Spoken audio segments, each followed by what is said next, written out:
Retour sur ce plateau et dans ce studio, et comme annoncé depuis hier, notre invité, c'est bien Monsieur Guillaume Awinga, il est ministre de l'enseignement préuniversitaire et de l'alphabétisation. Avec lui tout à l'heure, nous allons revenir sur la problématique de l'enseignement préuniversitaire dans notre pays. Quel est aujourd'hui le bilan au bout de cette première année? Quels sont les défis qui doivent être relevés? Comment faire en sorte que l'éducation guinéenne recouvre ses lettres de noblesse? Et comment prépare-t-on aujourd'hui la rentrée des classes à session 2023? Toutes ces questions vont être posées à notre invité ici dans ce studio, sur ce plateau, monsieur Guillaume Awinga. Monsieur le ministre, bonsoir. Bonsoir, monsieur. Merci d'avoir accepté notre invitation. Et je vous remercie aussi. Une première en présentiel, mais on vous a souvent eu au téléphone. Merci bien, merci. Allez-y, Lamine Mounimassi, c'est première question pour notre invité. Alors, à votre prise de service, vous avez fait un diagnostic et même au-delà, vous avez effectué des visites de terrain. Le diagnostic qui a été dressé est des plus alarmants, en dépit de tout ce qui a été, malgré tout ce qu'on nous a été dit et qui a été fait dans le domaine de l'éducation, des constructions d'écoles à l'intérieur du pays. Est-ce que vous n'étiez pas un peu dans la caricature? Et dites-nous exactement qu'est-ce qui en était. Alors, ok, merci beaucoup. C'est une question qui mérite une réponse simple. Et quand nous sommes venus aux affaires, le président de la transition, il nous a dit, vous êtes ministre de la République, et quand qui dit République, parle de la superficie entière de la Guinée, pas seulement Conakry. Alors il est de votre devoir de poser un diagnostic réel, sortir, aller partout à travers la République, mettez vos pieds partout, cherchez à comprendre comment ça se passe, comment l'éducation fonctionne sur chaque nanomètre cube de la République. C'est ce que nous avons fait. Nous avons fait les coins et les recoins. Nous avons cherché à comprendre ce qui se passe. Le constat, il était amer. Vous avez vu le constat, je ne peux pas énumérer tout. Mais vous n'êtes pas allé dans mon village, là, monsieur le ministre. Quand vous dites que vous avez fait le coin, les coins et le recoin, oui, j'avoue que vous n'êtes pas allé dans mon village. Vous savez, c'est vrai, on ne peut pas aller dans tous les villages, voilà. Mais nous avons fait l'essentiel. Surtout, c'est ce qui compte. Et l'essentiel qui peut nous permettre de dresser un tableau, c'est ce que nous avons fait. Alors, croyez-moi que le constat, il était amer. Je ne peux pas égrener tout ça là, ici. Nous connaissons déjà. Alors, quand nous sommes revenus de nos constats, nous sommes passés directement à la phase des solutions. Et aujourd'hui, c'est ce que nous essayons de faire et nous sommes sur ça. Voilà. Alors, j'imagine qu'au nombre des constats que vous avez dressés, il y a la vétusté, voire l'inexistence des infrastructures. Sur ce secteur, qu'est-ce qui aura été fait au bout d'un an? Alors, c'est une très bonne question. Alors, croyez-moi d'abord que l'école guinéenne, c'est 2 995 750 élèves. L'école guinéenne, c'est 16 850 établissements. L'école guinéenne, c'est 52 980 enseignants. Il y a effectivement des bâtiments vétustes. Il y a effectivement manque criard d'enseignants. Il y a effectivement un manque de table-banc. Quand nous sommes venus, qu'est-ce que nous avons fait? Nous avons fait un plaidoyer. Nous avons fait un compte rendu fidèle en conseil de ministres. Nous avons fait un plaidoyer. Nous avons organisé un atelier de restitution. Nous avons travaillé avec les partenaires financiers. Aujourd'hui, nous sommes à même de vous dire que nous sommes dans un plan d'urgence. Le plan d'urgence, c'est quoi? De la reconstruction, de la rénovation, de l'extension de 546 salles de classe. C'est un fait, ça se passe aujourd'hui, les entrepreneurs sont sur le terrain, ils sont en train de travailler. Nous avons même réceptionné certaines salles de classe. Déjà? Oui. C'est ce que je vous dis, oui, c'est ça. Et peut-être que vous ne regardez pas les choses. Sinon, c'est passé au journal télévisé, ça dans les journaux, les sites étaient là-bas. Nous avons fait une réception officielle. Mais votre télévision même était là-bas. Votre télévision était là-bas. Bien sûr. Voilà. Très bien, oui. Donc, c'est une différentes... Votre télévision était là-bas. Bien nous sûr. avons fait ces réceptions et nous continuons à les faire partout, dans toutes les communes, sur toute l'étendue du territoire. Nous sommes en train de faire ça. Et nous faisons aussi la formation des formateurs. Vous savez, le diagnostic, le constat, ce n'est pas seulement physique.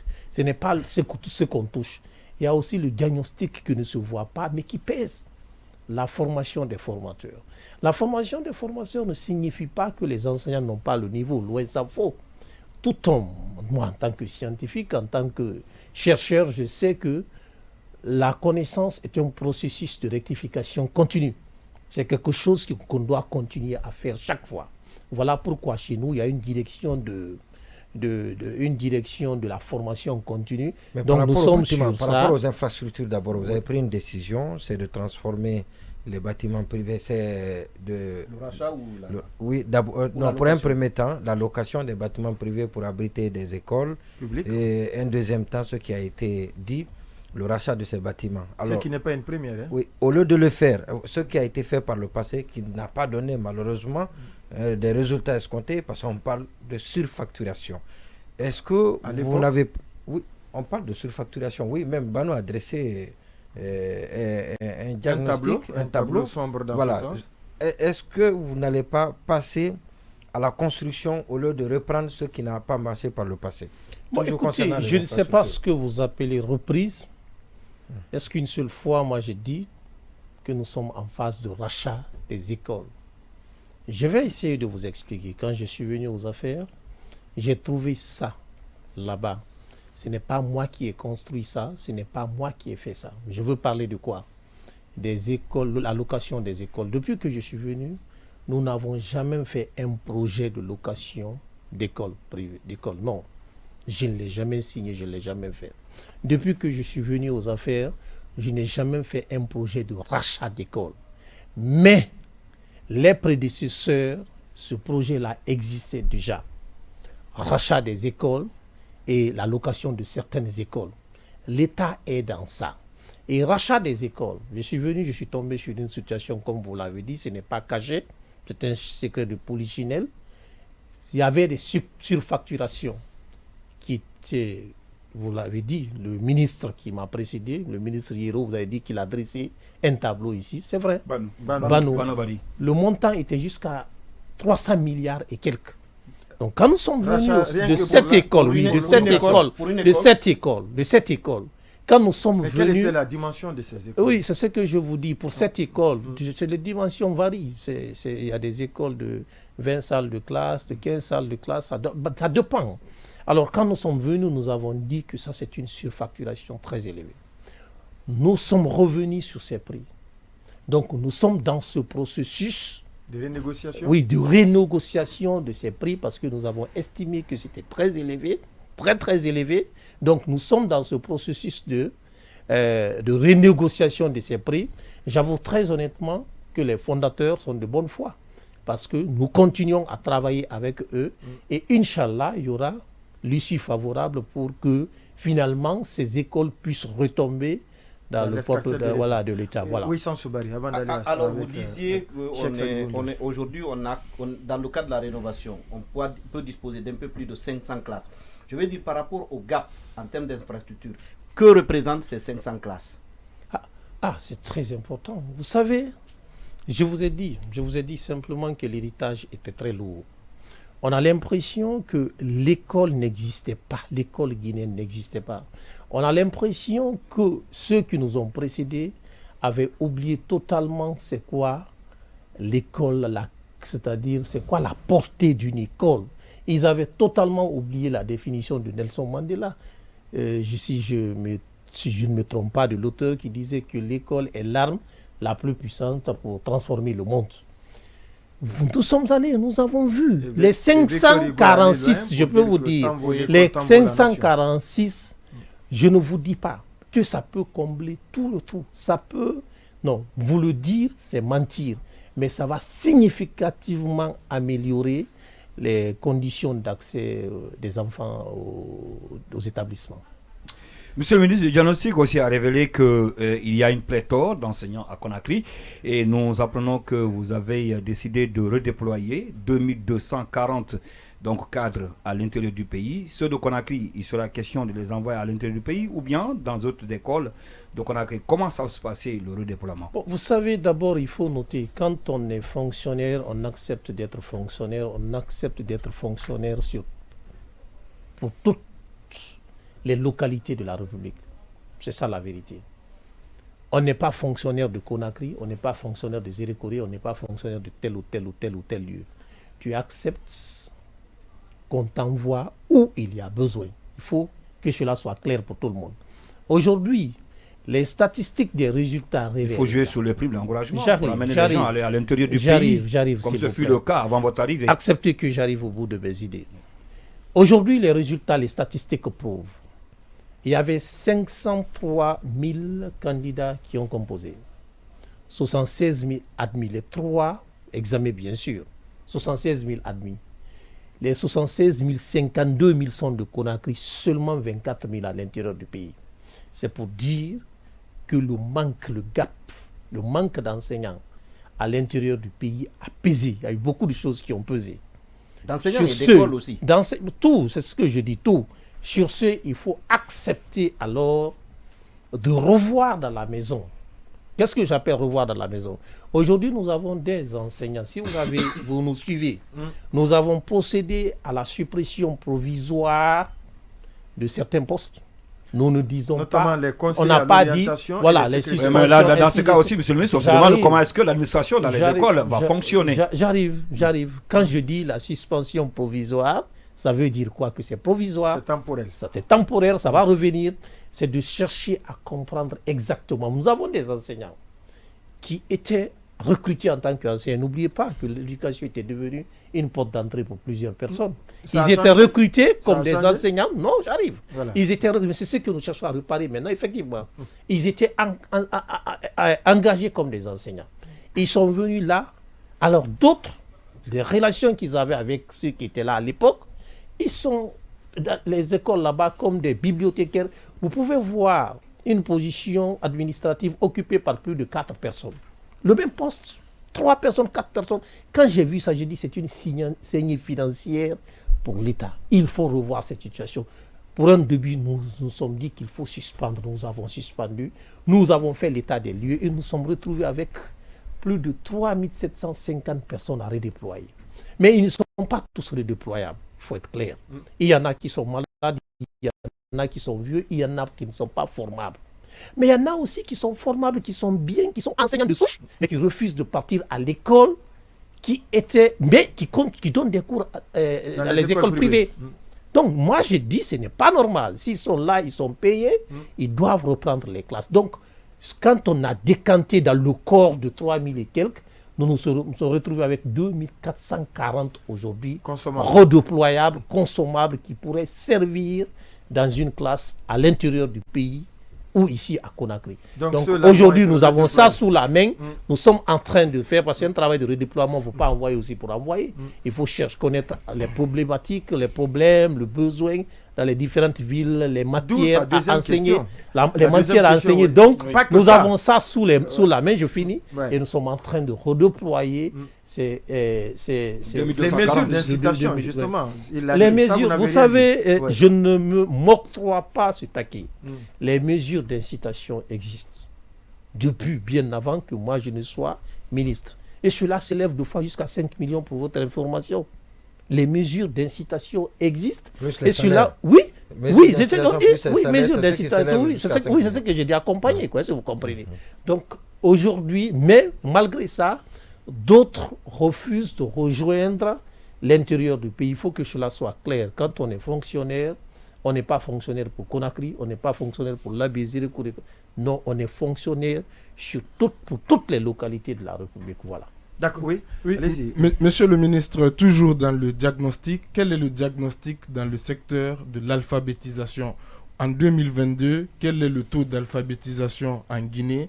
Et est-ce que vous ne pensez pas aussi que c'est un échec en soi qu'après 62 ans d'indépendance, qu'il y ait encore le ministère de l'éducation et de l'alphabétisation et qu'il y ait une direction nationale consacrée à l'alphabétisation. C'est le même le 8 septembre passé. Bon, vous savez, c'est vrai, on vient de rentrer de la journée nationale de l'alphabétisation internationale en Côte d'Ivoire. J'étais même panéliste. C'est vrai, l'alphabétisation, c'est des parents pauvres. Et croyez-moi que l'alphabétisation, c'est comme les briques du développement. C'est comme les briques du développement. Tout commence par A, B, C, D. C'est comme les nombres premiers. Ce sont les briques des nombres. L'alphabet, ce sont les briques du développement de toute transformation. Aujourd'hui, cette alphabétisation est laissée pour compte. Nous, en République de Guinée, depuis que nous sommes venus aux affaires, nous avons planifié des projets. Pendant cette transition, nous avons un projet d'alphabétisation de 25 000 personnes. C'est un projet qui a déjà démarré. À Cancan, avec le projet Élan, nous sommes en train d'expérimenter aussi les langues nationales parce qu'il est établi que la capacité cognitive d'un enfant qui apprend dans sa langue est plus élevée que celui qui apprend dans une autre langue. Aujourd'hui, quand les gens sont capables... Surtout qu'il y a des alphabets aujourd'hui, l'alphabet comme Adlam, Adlam, Koresebeli, ainsi de suite, ainsi de suite. Donc nous sommes en train... Ce projet est en train... Oui, ce projet est en train... C'est que des bonnes choses ont été... On a commencé de très bonnes choses ici, mais c'est le suivi. Vous avez raison. Que ça n'a pas... Les gens ont renoncé à cette réforme. Oui, mais justement, vous savez, quand vous commencez quelque chose, il faut le suivi.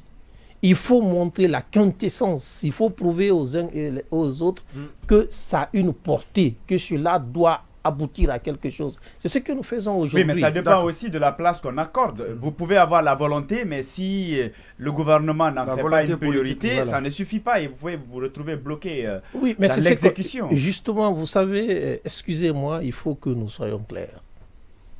Un gouvernement, ça doit connaître sa mission. C'est ce que Franck Fanon disait. Accomplir sa mission ou la trahir. Nous sommes encadrés par 5 R, et vous le connaissez. C'est la refondation, c'est la rectification institutionnelle, c'est le redressement, c'est le rassemblement, mais c'est aussi le repositionnement. On ne peut jamais repositionner l'école guinéenne. Pour rajouter le renouveau. Je dis, on ne peut jamais repositionner l'école guinéenne tant qu'on ne la redresse pas, tant qu'on ne la refonde pas. Et on ne pourra jamais parler de refondation tant qu'on ne s'intéresse pas à l'alphabétisation. C'est le noyau. C'est le noyau de tout. Donc aujourd'hui, nous sommes dans ce cadre et nous sommes en train de travailler. Et le taux d'alphabétisation en 2022 en Guinée aujourd'hui? Oui, le taux d'alphabétisation en 2022, c'est très faible. Très très faible. Moins de 20%. Très faible, très très faible. Alors, l'une des particularités de ce régime, c'est se retrouver partout en même temps. Vous avez fait un diagnostic, le constat il est alarmant, mais il y a des priorités, les problèmes, les chantiers sont ouverts. Aujourd'hui, est-ce que vous avez fait un schéma? Est-ce que à date, on peut dire que en termes de besoins, on pense que ce sont ces besoins qui sont prioritaires par rapport, il y a ces endroits, par exemple, où il y a un manque cruel d'enseignants, et dans d'autres endroits, on parle de manque d'établissements. Ça vous fait déjà beaucoup de chantiers et on connaît un peu le budget alloué à l'éducation, même si on peut saluer de passage. Est-ce qu'en termes de priorité, on peut savoir aujourd'hui ce sur quoi vous travaillez en ce moment? Ou la priorité des priorités. Ça, c'est une bonne question. Vous savez, nous avons beaucoup de priorités. L'éducation, c'est le socle. Mais la question, pourquoi je la qualifie de bonne question, vous avez dit la priorité des priorités. Nous avons 3 chantiers avant l'ouverture des classes. Le premier chantier, c'est la formation des formateurs. Aujourd'hui, nous avons une campagne de formation des formateurs. Et maintenant, là où je vous parle comme ça, nous sommes en train de former les enseignants du primaire, du secondaire, sur toute l'étendue du territoire. 18 jours, ramené à 6 jours, monsieur le ministre. Cette formation a débuté. Suivez, très bien, c'est très important que j'évolue. Vous savez, la formation, c'est en fonction des moyens qui sont à votre disposition. Très bien. Au début, c'est une très bonne question. Au début, les moyens qui étaient alloués, nous avons hérité de ça, à la formation était très faible. Dérisoire. Dérisoire, Mais très faible. Sous Ibrahima Kourouma, on était même allé jusqu'à catégoriser les enseignants à 3 niveaux, le tiers faible, le tiers moyen et le tiers fort. Et cela a permis un temps soit peu à une bonne remise en question, à un renforcement, j'allais dire, des capacités des enseignants d'alors. Mais est-ce que vous savez que depuis 2010, les enseignants n'ont pas été formés? Nous sommes en 2020. Et on nous appelle des enseignants. J'arrive. Ou bien ils disent qu'ils n'ont pas été formés. La formation, c'est ce que je dis, la formation continue. Un plan de formation continue sur toute l'étendue du territoire. Comme celle je ne dis pas des formations spontanées, supportées par le BND, non. Vous comprenez? Donc c'est pour vous dire que le mal était profond. Et cette année, c'est le BND qui a supporté une somme sur la formation sur toute l'étendue du territoire et tous les niveaux, tous les 3 cycles. Et cela va continuer. Le budget qui était là, il était dérisoire. Nous n'avions pas de choix. Mais au vu de l'échec et au vu du niveau de certains enseignants, il était de notre devoir de remettre en question tous les niveaux. Parce que l'échec, ce n'est pas seulement les élèves. Il faut que cela se sache. Voilà pourquoi j'ai toujours dit que l'école, l'éducation, c'est comme un véhicule à 4 roues. Il y a les parents, il y a les enseignants, il y a les élèves, mais il y a aussi l'État. Chacun doit se remettre en cause. Surtout. On ne doit pas rejeter l'anathème sur Paul ou sur Pierre. Donc, c'est ce que nous sommes en train de faire aujourd'hui. Et la formation des formateurs, c'est un passage obligé. De deux, la deuxième chose aussi, l'extension, la rénovation. Il y avait, on vous a dit, quand nous sommes partis, il y a un manque criard d'enseignants, il y a un manque criard d'infrastructures, de tables-bancs, tout ça là.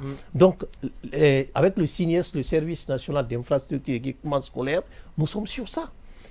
C'est le lieu de féliciter et remercier les partenaires techniques et financiers qui ont accepté après nos plaidoyers de nous aider, notamment l'UNICEF et autres. Ils ont aidé de nous aider. Non, ce n'est pas l'argent qu'ils donnent. Vous exprimez le besoin, par exemple, en table-banc, j'arrive. Ouais. Voilà, vous exprimez le besoin en table-banc, ils prennent en charge. Donc, nous avons des aides comme ça et voilà, donc c'est le lieu de les remercier aussi. En compte quelques questions des auditeurs, des internautes.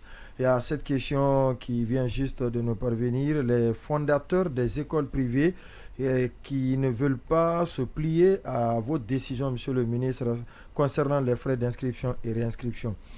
Qu'est-ce que vous comptez faire donc? Bon, ils vont dire que les fondateurs ne veulent pas se plier. Alors, ils ne veulent pas respecter. J'arrive, qu'on me cite une seule école. C'est un défi que je lance. Hein. Moi, je peux J'arrive. J'arrive, laissez-moi finir. Qu'on me cite une seule école, je dis bien après notre sortie, après qu'on s'est vu avec les fondateurs, je ne dis pas des écoles qui avaient établi bien avant notre rencontre les fiches d'information.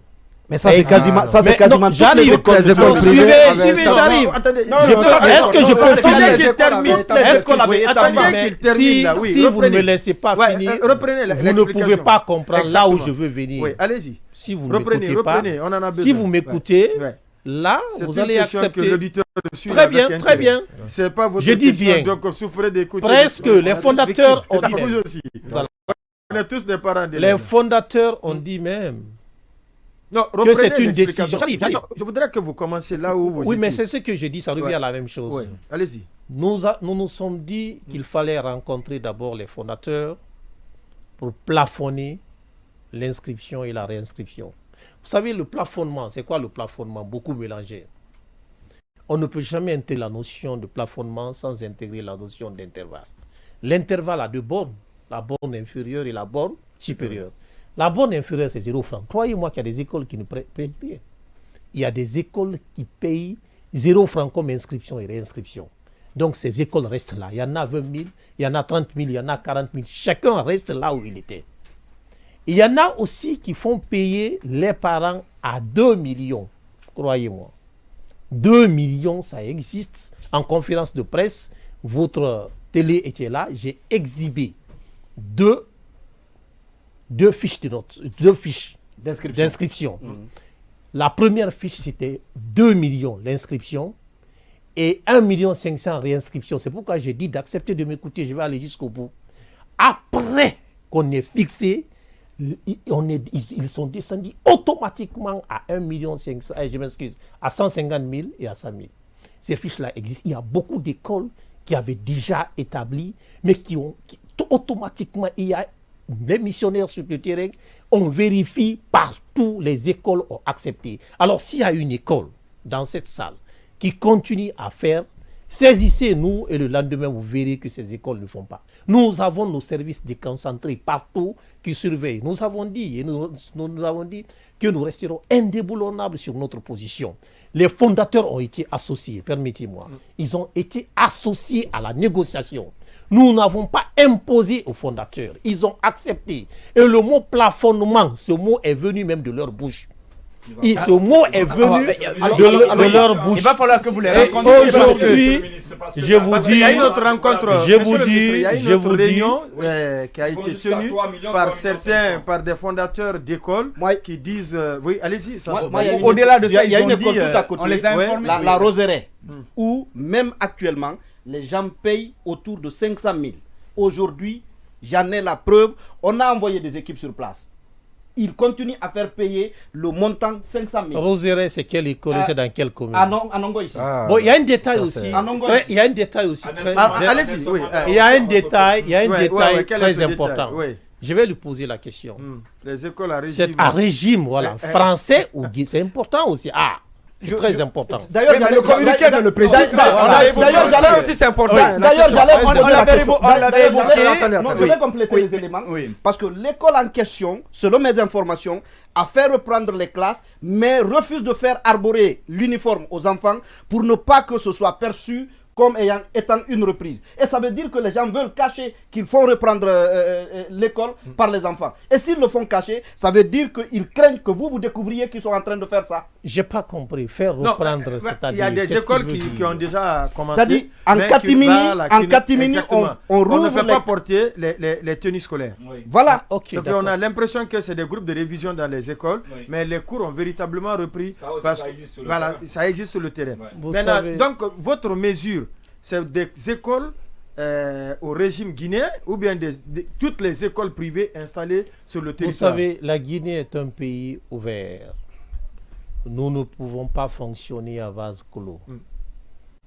Dans ce pays, nous avons accepté les autres et nous travaillons avec les autres.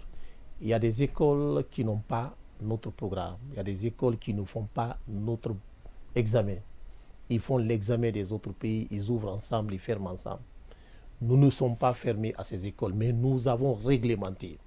Nous avons fait sortir une mission sur le terrain pour vérifier tous ceux qui sont dans les normes. Toutes les écoles qui sont dans les normes, vous les laissez fonctionner. On les laisse ouvrir, mais le régime, d'autres régimes, d'autres pays. Notamment français. Est-ce que vous comprenez?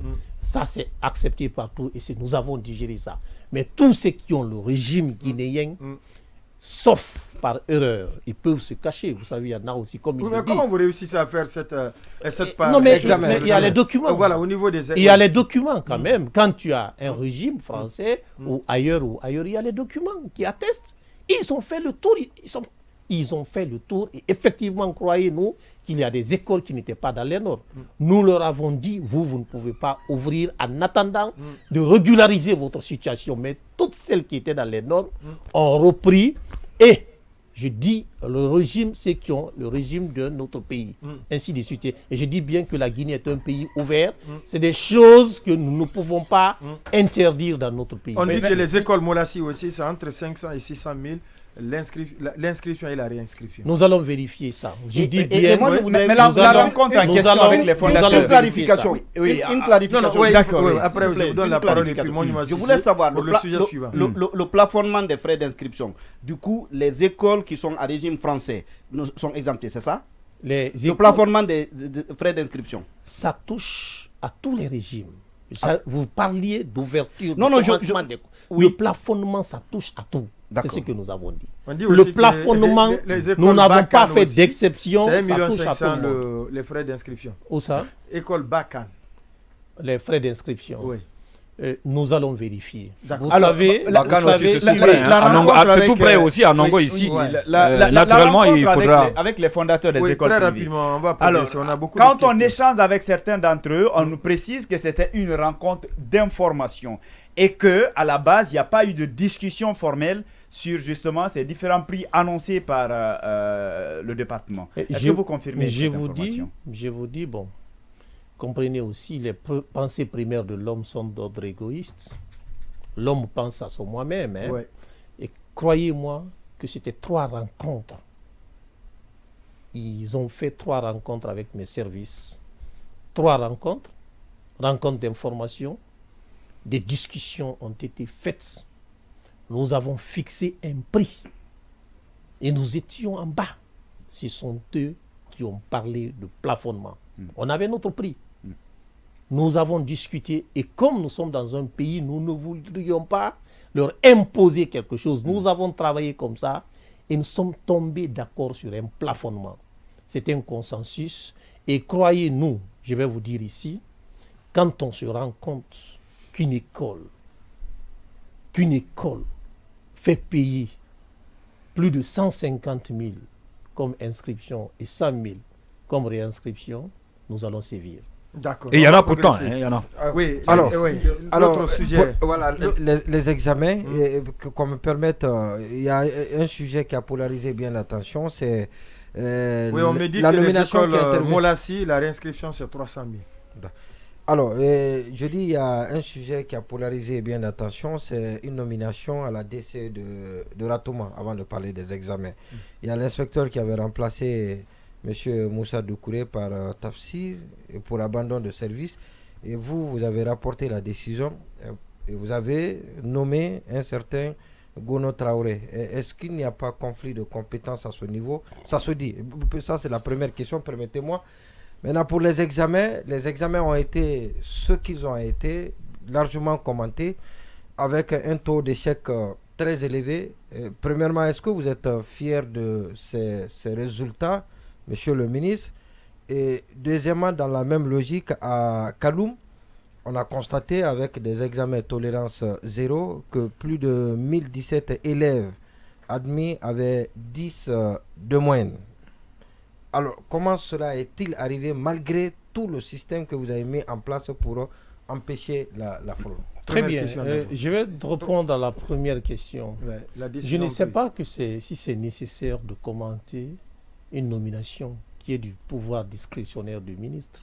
Surtout que celui qui est parti, c'est un enseignant aguerri qui connaît le système, qui travaille bien, qui est compétent. Je ne vois pas l'intérêt de commenter ça. L'intérêt, parce qu'on estime que c'est de la compétence de l'inspecteur qui a nommé et vous avez rapporté pour nommer. Et donc, c'est une façon d'affaiblir l'inspecteur, c'est ce qui se dit. Bon, je ne sais pas. Est-ce que c'est l'inspecteur qui nomme là-bas, un point qui interroge? Est-ce que vous vous êtes posé cette question? C'est pourquoi je vous dis que quelque chose qui est du pouvoir discrétionnaire, mais quelque chose qui est du j'ai déjà répondu, quelque chose qui est du pouvoir discrétionnaire du ministre. Un bon cadre qui travaille bien, dont la compétence est avérée, on le nomme. Je ne sais pas ce que je dois commenter ça. Laissez-moi passer sur cette question. Pour moi, ce n'est pas une question qui a un intérêt. La deuxième question, oui, c'est quoi? La deuxième question, c'est les examens. Oui, avec les notes identiques. Les examens nationaux, vous me demandez si je suis fier de ces résultats. Je suis le premier enseignant de ce pays à l'enseignement pré-universitaire. Je suis le premier père de ce pays dans le cadre de l'enseignement. Aujourd'hui, quand on me demande que si je suis fier de ces résultats, je dirais non. Je ne peux pas être fier d'un tel résultat.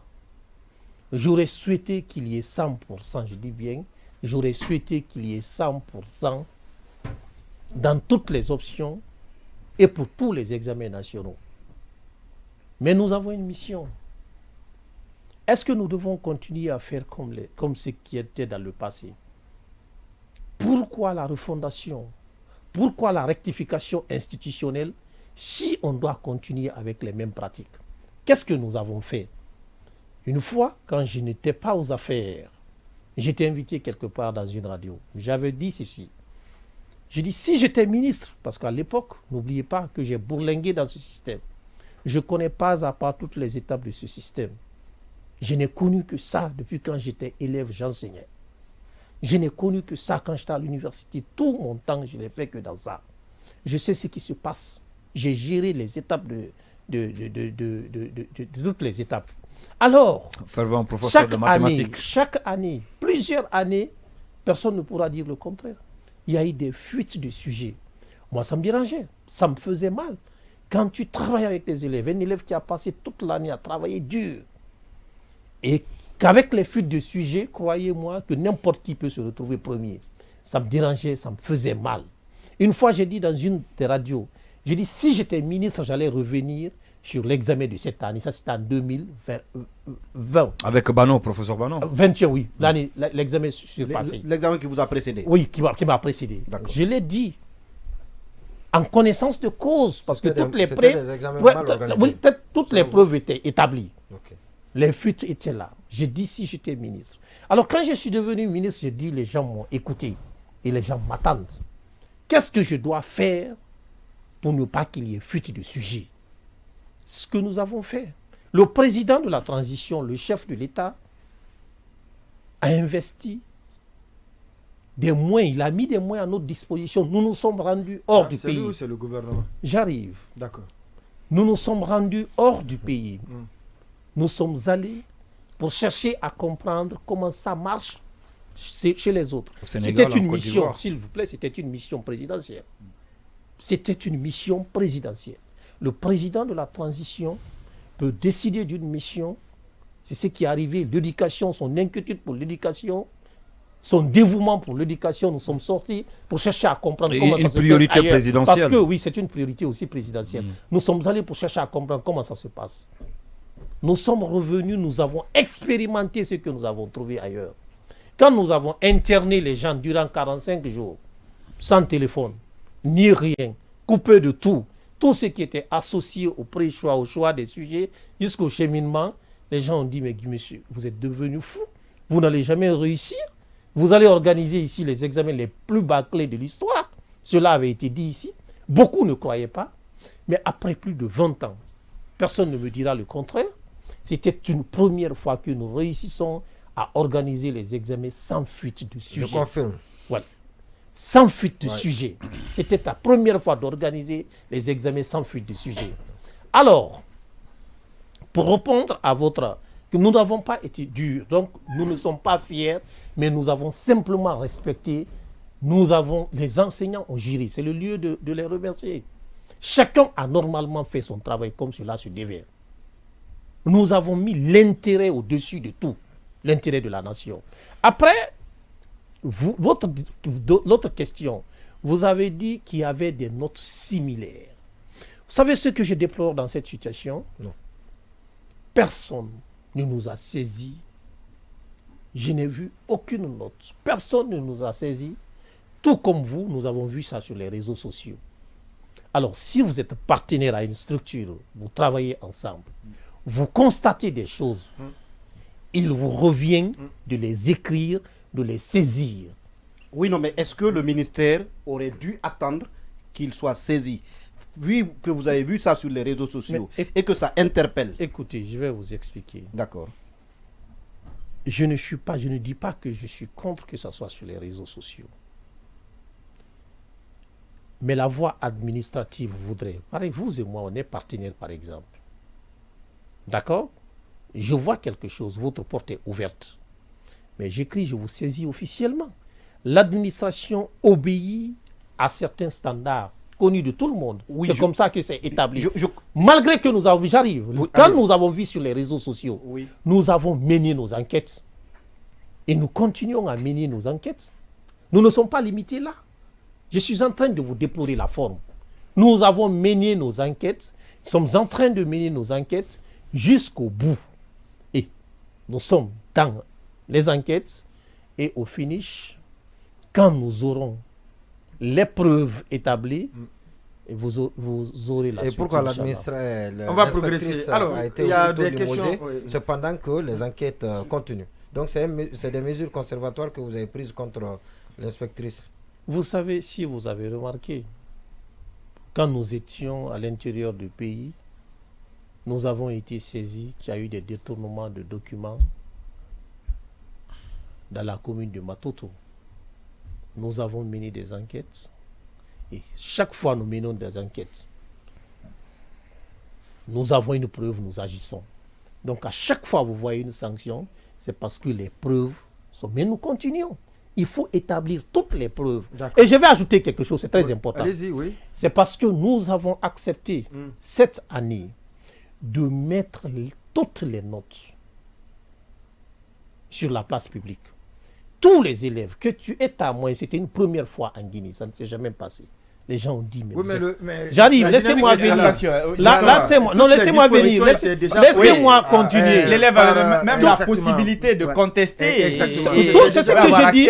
C'est ce que tous les élèves avaient accès à leurs notes.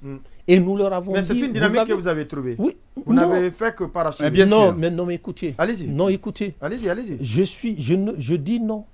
Ah bon? Je dis non. C'est votre initiative? C'est une initiative du cabinet. Je n'ai jamais trouvé ça sur la table. Je vais vous dire ici. Plus haut qu'ailleurs. Nous n'avons jamais trouvé ça sur la table. Écoutez, je suis quelqu'un... Je refuse de m'attribuer tous les attributs, toutes les attributions, pour ceux qui me connaissent. Quand ce n'est pas de moi, je dirais automatiquement que ce n'est pas de moi. Si vous avez remarqué, j'ai une honnêteté intellectuelle. Je ne m'attribue pas des choses, qui ne sont pas les miennes. Alors, le cabinet a réfléchi, je dis bien, le cabinet a réfléchi. On va prendre en compte. Nous avons mis en place, je pose deux questions des auditeurs. Nous avons mis en place un logiciel qui nous permet, un portail qui nous permet d'afficher des notes et qui a permis à tous les élèves de faire ça. Aujourd'hui, tout le monde avait accès, tout le monde. Et les gens ont découvert des choses. Maintenant, la bonne question, c'est quoi? Comment ça se passait avant? Alors, avant, comment ça se passait? Pendant qu'on n'affichait pas, qu'est-ce qui se passait? Cela, moi, ça m'a permis de comprendre que l'année prochaine, je dois encore redynamiser certains secteurs de l'éducation. Je dois encore être plus vigilant et le cabinet sera encore plus vigilant sur certains détails. Voilà. D'accord, oui, posez cette question. Une des conclusions qui a émergé à l'issue de ces examens, c'est le fossé abyssal, le grand décalage entre école privée et école publique. Certainement, vous avez tiré la même conclusion. Qu'est-ce que vous entendez faire pour résorber ça? Non, mais il faut lui expliquer davantage. Quand vous prenez les résultats, il y a plus de succès, plus de réussite dans les écoles privées que dans les écoles publiques. Également, même en termes de... Dans les premiers classés. Voilà, exactement. Et même quand vous disiez tout à l'heure... Les lauréats. Quand vous déploriez tout à l'heure le taux faible d'admis à l'intérieur du pays, ça peut s'expliquer par le fait qu'il y a plus d'écoles privées dans Conakry et environ qu'à l'intérieur du pays, parce que ce ne sont que dans les écoles privées quasiment qu'il y a eu des admis. Bon, écoutez, la réponse est très simple. On sait... Non, vous avez fait le même constat aussi? On sait, oui, c'est un constat réel. Un constat vrai. Très alarmant. Un constat réel, un constat vrai. Et le manque d'enseignants, le manque d'infrastructures, ce n'est pas dans les privés. C'est généralement au public, il faut le reconnaître. Ne pas l'admettre, c'est mentir. Le constat était très amer. Nous avons hérité de ça.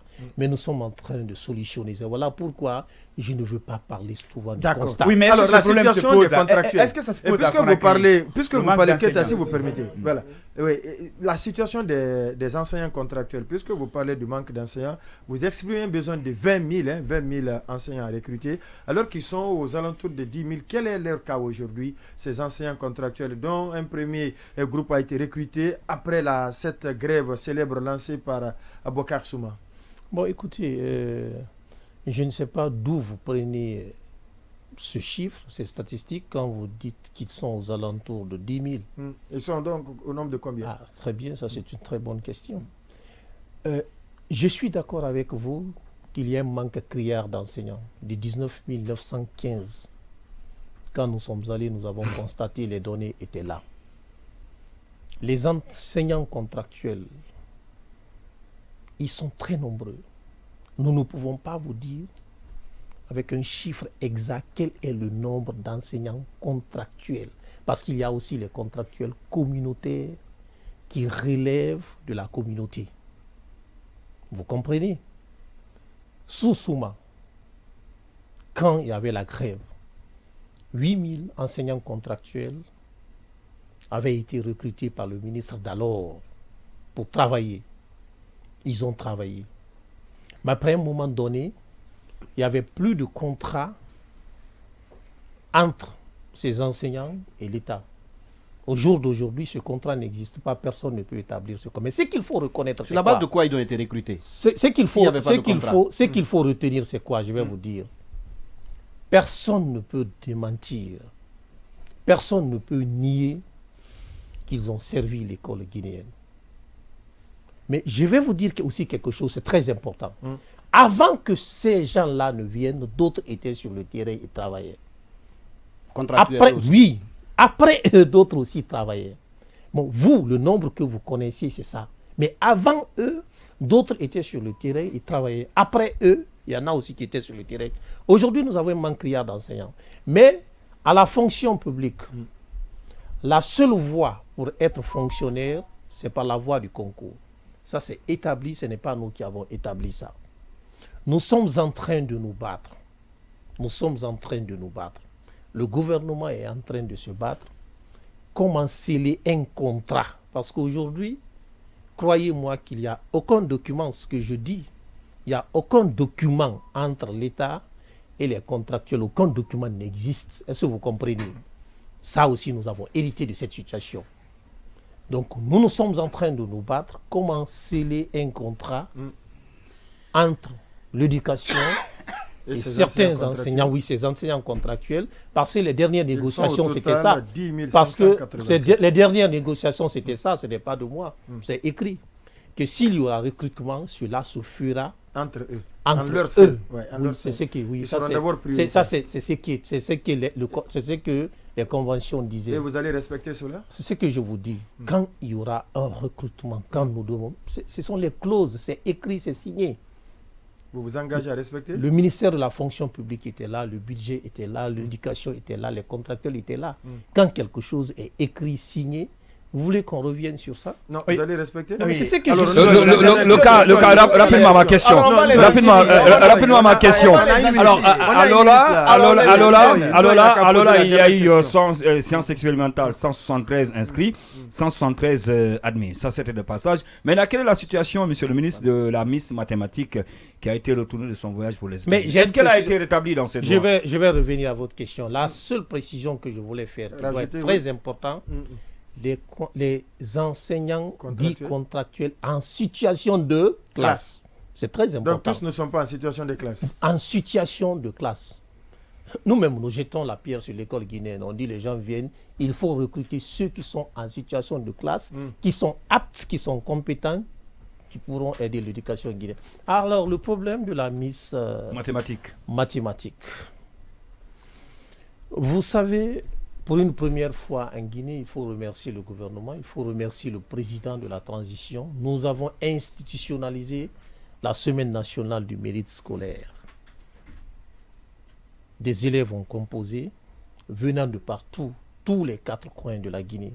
Ils ont composé, ils ont été reçus à la présidence.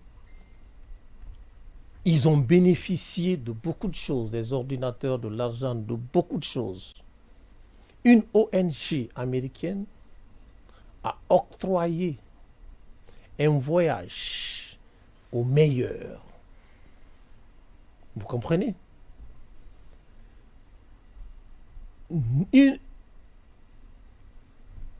Chez nous, c'était la direction de l'éducation civique qui était chargée de travailler avec l'ONG. Madame Sall travaillait avec l'ONG. Elle était en contact avec les Miss Mathématiques. On a demandé le document de toutes les Miss Mathématiques. Toutes les Miss Mathématiques. Nous avons confié. C'est l'ONG qui travaillait dessus. La seule qui n'avait pas ses documents prêts parmi celles, ils étaient au nombre de 6. Donc, toutes les 5 ont déposé et elles devaient se faire accompagner par... C'était mineur. La lettre qui était venue, l'invitation qui était venue, que ces Miss devaient se faire accompagner par une maman, en tout cas une personne mûre. à part les 6. Donc, elle n'avait pas ces documents prêts. Il y avait 2 choix. Ou les autres perdaient à cause d'elle, ou les autres partaient sans elle. Et croyez-nous que cela s'est passé pendant que le département était dans ses tournées. Moi, j'étais dans les tournées. Quand nous sommes revenus, la première fois, ils sont venus me voir au bureau. Ils étaient à 2 jours de leur départ. J'ai dit, la Miss Lycée. J'ai posé la question, la Miss Lycée. Il dit, ah, c'est la seule qui n'a pas déposé ses dossiers. Et jusqu'à présent, nous n'avons pas ces dossiers. Nous devons aller. Ce jour, tous ceux qui étaient là-bas le savent. Je suis sorti de mes gants. Je voulais comprendre, j'ai crié. Je suis sorti de mes gants, j'ai crié, je voulais comprendre ce qui se passait. Et ils m'ont fait comprendre. Le représentant de l'ONG qui est ici en Guinée a dit 2 choses, monsieur le ministre. Ou toutes les autres perdent à cause d'elle, ou elle perd, mais il faut que les gens aillent. D'accord. Et la Guinée a perdu une place à cause d'elle. On aurait pu amener cette personne, mais à cause d'elle, parce que ces documents n'étaient pas prêts, la Guinée a perdu. Mais aujourd'hui même, elles étaient dans mon bureau. Elles ont un autre voyage, pour votre information, je veux le dire. Elles étaient dans mon bureau. Oui, c'est ce que je vous dis. Aujourd'hui, elles ont été dans mon bureau. Elles ont un autre voyage. Elles ont déjà le visa. Tout est déjà fait. Non, c'est sur le Maroc. C'est sur le Maroc. C'est un autre voyage de suite. Et elle doit bouger aujourd'hui. D'ici après-demain, elles vont bouger. Merci à vous, monsieur le ministre, d'être passé dans cette émission. C'est moi qui vous remercie. Merci à Lamine Moïma Sissé, Bouakar Sansou-Bari, Cheikh Sadibou Ndoye, Sekou Keita, Baïla Amadou Traoré. Merci également à la régie et la technique également, vous auditeurs et téléspectateurs, internautes. Merci de votre aimable attention. On se reprendra demain jeudi avec le même plaisir de vous servir. Portez-vous bien.